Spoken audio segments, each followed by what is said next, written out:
असली दौलत की पहचान। कहानी की शुरुआत राहुल के गांव से होती है।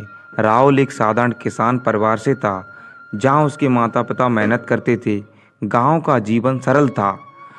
वह सुबह जल्दी उठना, खेतों में काम करना और शाम को गांव के बड़े पेड़ के नीचे सभी दोस्तों के साथ खेलना। राहुल का बचपन सुखद था, लेकिन जैसे जैसे वह बड़ा हुआ, उसे अपने परिवार की गरीबी का एहसास होने लगा।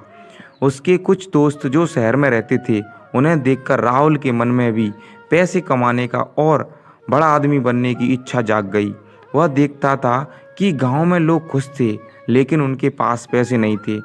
राहुल के मन में यह बात बैठ गई कि पैसे से ही जीवन में सब कुछ हासिल किया जा सकता है।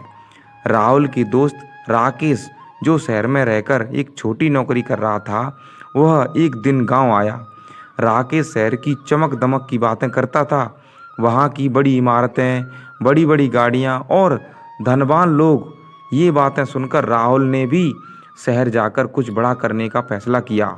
उसने अपने माता पिता से बात की, लेकिन वे नहीं चाहते थे कि वह गांव छोड़कर जाए। फिर भी राहुल अपने सपनों के पीछे भागने का निर्णय करता है और शहर की ओर निकल जाता है। शहर की चमक दमक और पैसे की सोच उसके दिमाग में भरी होती है। शहर में राहुल को शुरुआत में बहुत मुश्किलों का सामना करना पड़ा। न रहने की जगह, न खाने का सही इंतजाम, लेकिन उसने हार नहीं मानी। राहुल ने छोटी मोटी नौकरियां की और धीरे धीरे एक कंपनी में स्थायी नौकरी पा ली। वह दिन रात मेहनत करता और जल्दी ही उसकी प्रमोशन हो गई। वह हर महीने ढेर सारे पैसे कमाने लगा और कुछ ही वर्षों में अपनी खुद की एक छोटी कंपनी शुरू कर दी। उसकी कड़ी मेहनत और सफलता ने उसे एक बड़े व्यापारी के रूप में स्थापित कर दिया। अब उसके पास पैसा, बड़ी गाड़ी और एक आलीशान घर था। हालांकि राहुल के पास अब वह सब कुछ था जिसका उसने सपना देखा था, लेकिन वह खुशी महसूस नहीं करता था। उसे हमेशा कुछ अधूरा सा लगता था। उसका दिन रात काम में बीतता और धीरे धीरे उसने अपने पुराने दोस्तों से भी दूरी बना ली।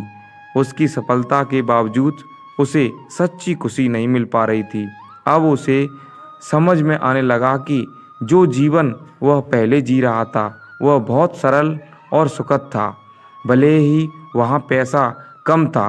अब राहुल के पास पैसे थे, लेकिन उसके पास वक्त नहीं था अपने परिवार और दोस्तों के साथ समय बिताने के लिए। एक दिन राहुल मन बहुत भारी हो गया। उसने अपने पुराने गांव वापस जाने का निर्णय किया। गांव पहुंचकर उसे बचपन की वो सारी यादें ताज़ा हो गईं। उसने देखा कि उसके बचपन के दोस्त आज भी उसी सादगी और प्रेम के साथ जी रहे थे और उनके चेहरे पर वही पुरानी मुस्कान थी। राहुल ने सोचा, इनके पास पैसे नहीं हैं, लेकिन ये कितने खुश हैं। मैं सब कुछ पाकर भी खुश नहीं हूँ। यह सोचते हुए उसने अपने दोस्तों से मिलने का निर्णय किया। राहुल के दोस्त, जो गांव में साधारण जीवन जी रहे थे, वे बहुत खुश थे। उन्होंने राहुल से कहा, पैसे से ज़रूरी चीज़ रिश्ते, सुकून और आत्मसंतोष है। हम यहाँ मेहनत करते हैं, लेकिन हमारी ज़िंदगी में शांति है। तुमने बहुत कुछ हासिल किया, लेकिन जो सुकून हमें है, वह शायद तुम्हें अब भी नहीं मिल पाया। राहुल ने महसूस किया कि असली दौलत पैसे में नहीं, बल्कि रिश्तों, प्रेम और शांति में होती है।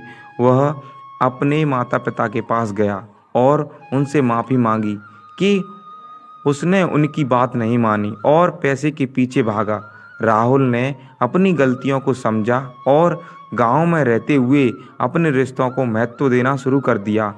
इस कहानी के अंत में राहुल दर्शकों को जीवन का सबसे बड़ा संदेश देता है, दौलत सिर्फ पैसे में नहीं, असली दौलत आपके रिश्तों, परिवार और शांति में होती है। जितना हो सके पैसे के पीछे भागने की बजाय अपने जीवन के इन खूबसूरत पहलुओं को संजो कर रखें। इस कहानी के साथ आप वीडियो में भावनात्मक बैकग्राउंड म्यूजिक, गांव और शहर के जीवन के दृश्यों और राहुल के भावनात्मक बदलाव को दिखा सकते हैं। इस तरह की विस्तारित कहानी दर्शकों को एक गहरी सीख देती है और उन्हें वीडियो के साथ जोड़ रखती है।